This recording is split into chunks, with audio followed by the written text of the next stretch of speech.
Welcome to the Golden Age of Cardboard podcast, where we remember a time when stacks of cards were held together with rubber bands and Mickey mantles were put in bike spokes. We hope you will enjoy and reminisce as you come along with us as we tell stories about the baseball cards from the Golden Age of Baseball. We will examine the state of the vintage baseball card market and talk to some of the greatest collectors in the hobby. You won't be hearing us talk about any chrome or shiny cards here. Now, to take you on this retrospective journey, here's your host, direct from the shallow end of the gene pool, my son, Mike Moynihan.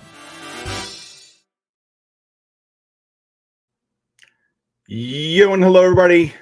Welcome to another episode of the Golden Age of Cardboard podcast. I am your host, Mike Moynihan, this week, every week.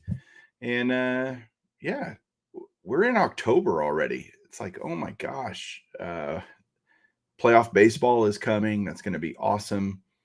We'll see who ends up winning the World Series. I'm looking forward to that. We are in the midst of football season, which is great. It's just this, I love the fall. Sports in the fall is pretty darn great. If you're a sports fan, which of course I am, and probably most of you are as well, if you're watching this show. You guys know normally I do episodes that are a bit longer, anywhere from 45 minutes to an hour, slightly over an hour. And the long form is great, but that's usually when I have a guest and when I have a topic that I want to go through and things like that. But there are times when, like today, I'm going to be just going through a relatively quick topic. And I have quite a few of those, so I'll just kind of sprinkle in these solo episodes when necessary, because there's so many parts of this hobby that I can cover and go through. And a lot of the questions that I get through direct messages on Instagram, which, oh, by the way, is Baseball Collector Mike. So if you ever want to reach out on Instagram, please do. I get a ton of viewer questions that revolve around me. What do you think about XYZ? And another question I get all the time is, Mike, what are you targeting? What are you looking for? What cards are you going after? And that's a pretty difficult question to answer, and yet kind of a simple question to answer, because the reality of it is I have on my kind of ultimate want list 832 cards. I just looked before I hit record so that I could have the accurate number. And that's a number that's ever changing. Usually goes down when I acquire something new. It only goes up if, say, a new Hall of Famer is elected or something, and there are new cards of Hall of Famers that I want to add to kind of my ultimate want list. And that want list is everything from vintage set registries I'm working on, Hall of Famer cards, autographs, you name it. Everything that I kind of want is on that list. And it was important to me a long time ago to have that kind of a list, because when you have as many projects as I do, some people are much more focused, looking for far fewer things. But when you have a lot of projects, you got to keep up with it, honestly. And there's still times that I forget to take something off my list after I acquire it or whatever. And that's pretty annoying, actually. But I do it still, even though I try to be incredibly meticulous about removing cards from those want lists. And so as I'm going through this list of 800 items, I'm like, if there were 10 that I could get, these would, like, pick 10 and narrow it down to 10, that if you could have 10, like, which 10 would you really want? And some of them are very expensive and some of them aren't. I'm going to go through them and kind of explain why they're in my list of 10, where they fit in my collection. It kind of lets you into the way I think and the way my collection works. But the reality is, Wagner's on the list. I'll never have one. I mean, I'm just never going to own a T206 Honus Wagner. A 52 Topps Mantle is on the list, but it's not on the top 10. Like, these are cards that are kind of not in the top 10, because I wanted to use 10 cards that I thought I could realistically get that in the not too distant future. The Mantle is kind of way down the road for me in terms of the 52 Topps Mantle, because I've made it a goal now that as I work through what I call the 5-decade set, which is every Hall of Famer pictured on 50s through the 80s, 50s, 60s, 70s, 4-decade set. I don't know why I called it the 5-decade set, 4-decade set. As I go through that, that's kind of the last card I want to get. Like if I ever get really close, these are all lifetime goals too, like lifelong pursuits. These are all, to me, it's a marathon, not a sprint. It's the joy of going through the journey. It's the, picking up a card here, picking up a card there. I mean, even if I got, I don't know, 100 cards a year off the 800, which is 2 a week, essentially, I'd be, 8 years down the road before I was finished. And it only gets harder as I either A, Hall of Famers are added and the list gets longer, or B, I knock off some of the low hanging fruit, the cheaper cards. It only gets more expensive. And so the pickups will become less and less frequent as we get further down the road there. But I've kind of said, like, if I get all these, like, I'll have a pretty darn good collection. But then it always does this, man, when you're collecting. And I'll get to the 10 cards I'm targeting here in a minute, but I'm going off on a little side tangent here. I've gotten a couple of complete sets lately. I got a 78 Topps and a 77 Topps set, raw in binders. Raw, of course, they're raw. They're not all graded, but just, ungraded sets and binders. I already have those 2 sets in a box, the traditional 800 count box or whatever. And one of my dreams always has been to have every base Topps card that they've produced from 1951 until today. And so I went through and I made a list of how many of those I have. And I think I'm close to 80% because I have every Topps set from 73 to now. And, they're all in boxes, with the exception of like my 60 set, 70 Topps, 65 Topps, the kind of the vintage sets that I've worked on. And I'm like, that would be a cool goal. It's probably one of those goals that I don't only do if, like, going back and continuing these vintage sets, only if I get a lot of other stuff done. Like those are lower on the priority list for me, or if, they kind of fell into my lap, so to speak. But what I did was I took the 78 Topps set, put it in new pages, in a binder, because how cool, I mean, just the idea to me of having a wall of binders with every Topps set, you could pull it down and just thumb through the set and just check it out. How cool would that be? My problem and predicament is space. I don't really have a ton of space left in my card room to put a display like that, or to house all that. There are several friends that I know that are set collectors, and that's kind of their thing. And so it looks really, really cool. And I'm very impressed by how they do it. I was going to say jealous, but that's not true. I'm not jealous. I'm impressed with how they do it, how they organize it and all of that. So that would be kind of a furthering once, I kind of get through this list more. And, again, I want to have things that I can collect. And first of all, you can't have everything and you can't have it all. But I think getting every Topps card made isn't an unrealistic goal or unreasonable goal. But there are some things on my list of ultimate want list that are unreasonable. Like, again, I'll never own a Wagner. Mantle will be way down the road, that kind of thing. So I included 10 cards that I thought were reasonable of what I could get, again, in the not too distant future. So let's just start going through it, and I'll explain why these cards are meaningful to me in my collection, and why I'm targeting them. They're kind of top of mind for me when I go to shows. And that's kind of more of what it is for me. It's not that I want these more than the other ones. I want them all pretty equally, but these are just cards that are on top of mind because they fill certain holes or multiple check boxes, so to speak. So the first card on my list of kind of 10 cards that I'm targeting is the 1953 Bowman Color Gil Hodges. And the reason I want this card, and I'm showing pictures of the card if you're watching this on YouTube, I'm just showing a PSA graded version of it, just mainly because the pictures would all be the same size. But I want this Gil Hodges 53 Bowman Color because it is the last card that I need for the 1953 Bowman Color set. And I just, for the Hall of Famer run anyway, for that set.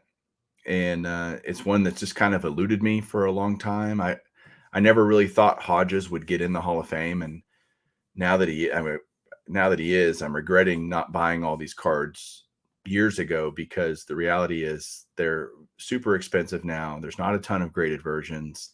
They were more plentiful pre-Hall of Fame election, all that kind of stuff. And so this is just a super cool card for that. I love the Ebbets Field in the background on it. I mean, it's just a really neat looking card. And all of these, this isn't a super crazy expensive card, but it's not cheap either. And finding it's another thing, So the grades probably not nearly as important. I'm going to probably talk about like what grade I'm looking for. It might come up in terms of affordability if I bring it up today, but the Hodges is number one. Number two, 1952 Topps Minnie Minoso. On his 52 Topps, he's named Orestes Minoso. But Minnie Minoso's rookie card, White Sox, great card. Again, this is the old, man, I wish I would have gotten this. This is a Hall of Fame rookie for me that I don't have. It would be a great ad. It's from the classic 1952 Topps set. So lots of things going on for this card. It'd be great to be a one of those rookies that I could have picked up super cheap not that long ago, pre-election for Minoso, and now it's gotten pretty pricey. But all those guys that got elected, all their cards went up. So the Minoso rookie would be another one that I'm looking for. Next up, 1952 Bowman Willie Mays. So of Willie Mays' entire run of cards, I'm only missing three. I'm missing the 53 Topps, I'm missing the 52 Topps, and I'm missing the 52 Bowman. And to me, the desire to get the 52 Bowman is simply because I think it's the most obtainable of those three in terms of cost, and kind of the next one that I want to add. It's a great card. I love 52 Bowman, the full image. It's very clean design, and the Mays card is great in that set. So that's number three on my list. And these aren't in any particular order, honestly. I'm just they're basically in the order that I'm showing you the pictures, but it's not like I want this one the most or the least. It's just these are 10 equally weighted in terms of desire to own. The 1949 Jackie Robinson. I think this is on, if you don't own one, I think most collectors would love to own a 49 Bowman Jackie Robinson. This is way more obtainable than the Leaf, the 49 Leaf, in terms of Jackie Robinson rookies. And I think it's a clean card. I like the Leaf better, honestly, but the Leaf is significantly more expensive. So right now I'm more targeting the Bowman. I'd like them both eventually in my collection. But for now, I think if I got the Bowman, I'd be pretty stoked, and kind of any presentable grade is good enough for me. But just a unbelievably awesome card, the 49 Bowman Jackie. Speaking of 49 Leaf, is the Stan Musial from that set is also on my list of 10 cards I want to add.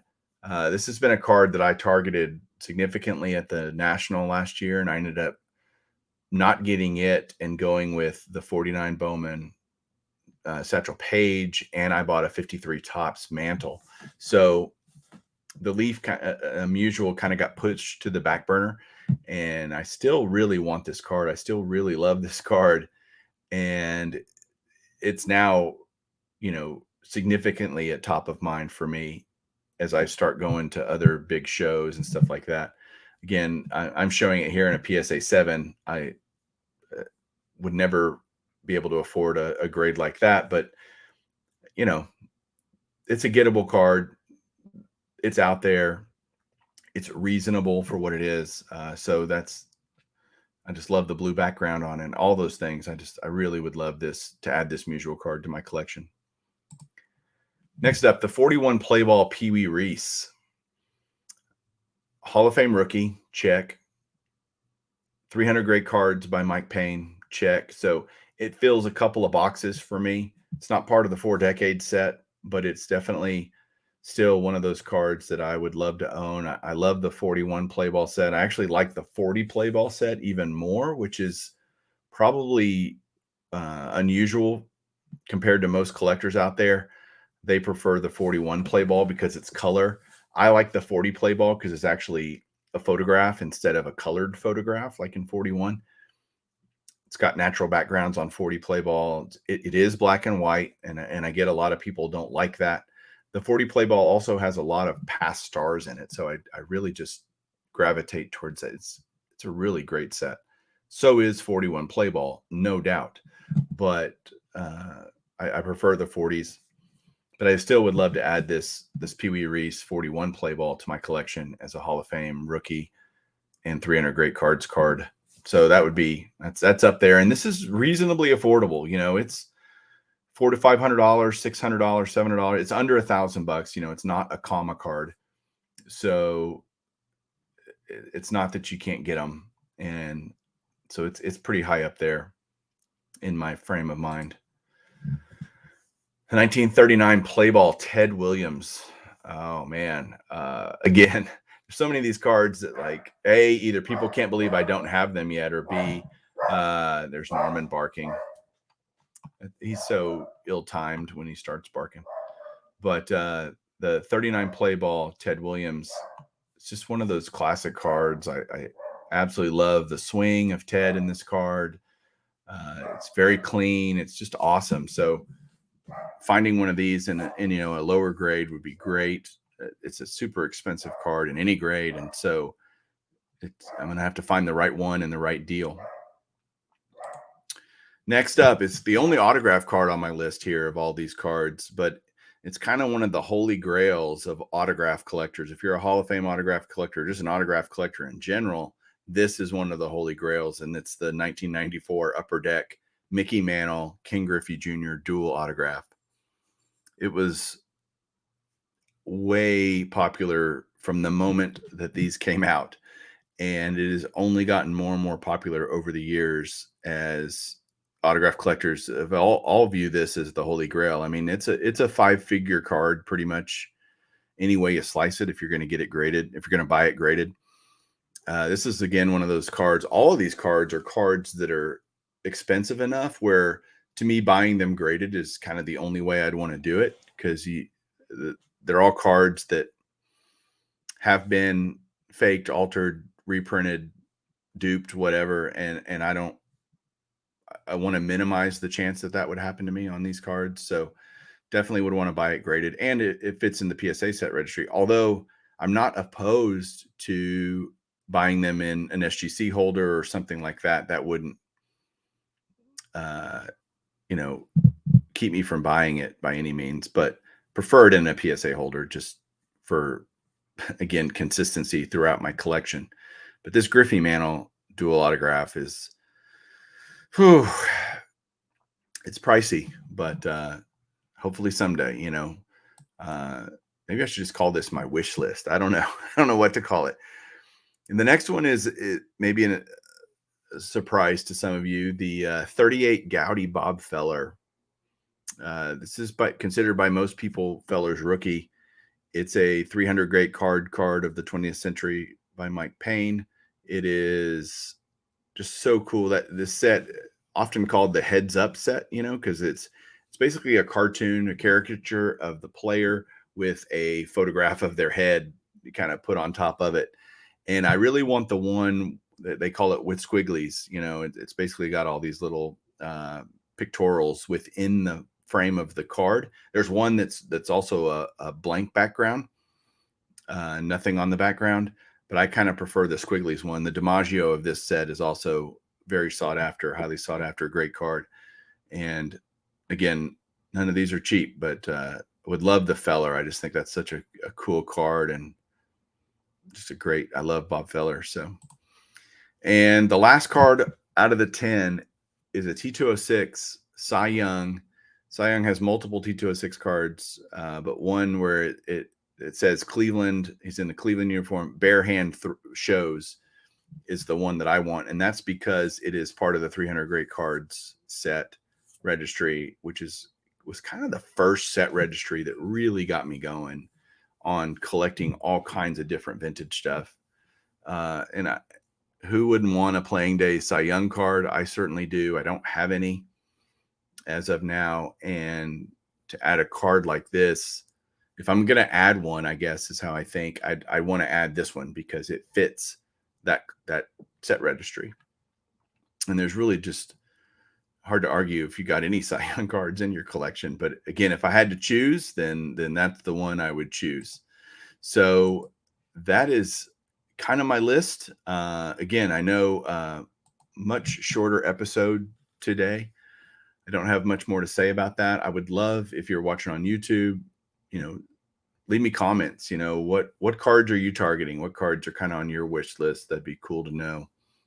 We all have things we want. I think it's important, as much as I love showing you what I am going to go get, I also love what I have. And it's so funny how we collectors often focus on the what's next and not the what's already there. I try to balance that a lot when I'm just looking through collections, pulling out a drawer of the beast and just, thumbing through cards and looking at what I have and enjoying it and savoring it. Because I'm very blessed. I have a great collection, no doubt. And there's always something else. And so again, just try to balance that. Try to enjoy what you have. Try to, buy within your means. Those aren't 10 cards I can just go buy tomorrow if I wanted to. I have to save up like the rest of us and be selective about the cards I choose, the price point I'm choosing, the grades I'm getting. All of those things factor into it. So that's just a little bit of a peek into what I'm thinking about and how my collection will look hopefully in the future as I acquire a few of these things. So as always, guys, thanks for watching. Thanks for listening. Hope you enjoyed it. And let me know what you think down below. We'll catch you guys soon. And as always, keep collecting.